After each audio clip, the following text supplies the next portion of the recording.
نضيء بنورنا الدنيا وننشر في الفضاء أملا ونعلي عزم همتنا فمن طلب العلا وصل. نحمده ونصلي على رسوله الكريم.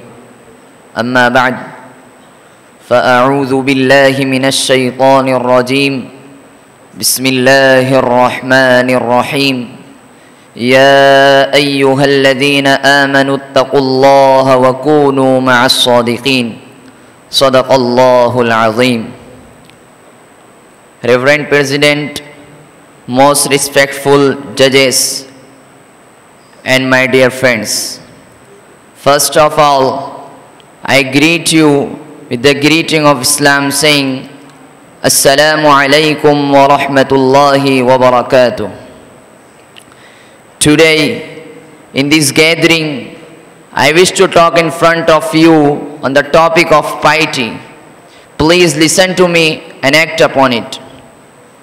Brothers, Allah subhanahu wa ta'ala mentions in the Holy Quran, Ya ayyuhalladhina amanu attaqullaha wa kunu ma'as sadiqin.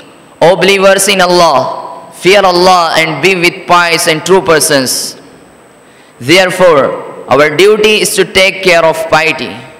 We should fear Allah. We should fear Allah not only in mosque but outside of the mosque too. Not only among the friends but also inside the house. However, this is an uphill task and its reward is much. The piety's reward is plentiful. The piety is the base of all good deeds. Dear audience, do you know what is the real piety? It is just an essence of devotion to Allah Almighty, the all-hearing, all-seeing. Is it not the constant and continuous awareness of Allah's presence and steadfastness in fleeing and avoiding what displeases Him in all human life?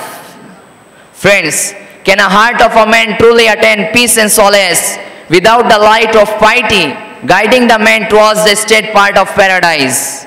Indeed, those who fear their Creator, their Sustainer in private and public, are they not the ones promised success? Surely they are like this. Brothers, piety is the ultimate will a Muslim can possess, isn't it? Remember, an Urdu poet says, कश्तियाँ सबकी किनारे पर पहुँच जाती है, कश्तियाँ सबकी किनारे पर पहुँच जाती है, ना खुदा जिनका नहीं उनका खुदा होता है. All boats of everyone ultimately reach the shore of the river. Those without the sailor have Allah Almighty as their protector.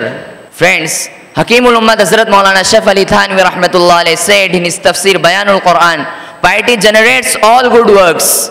If anyone tries his best to follow the whole deen, he should take oath to act upon piety. Thusly, he would be able to follow the whole deen.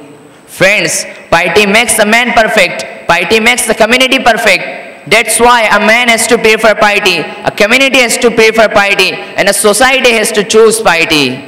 Allah has announced in the Holy Quran, Inna akramakum indallahi atqakum. Verily, the most respectful among you is the person who has piety in himself more than any one of you. Friends, here I conclude my speech. May Allah make us exceedingly pious. Wa akhiru da'wana anil hamdulillahi rabbil alameen.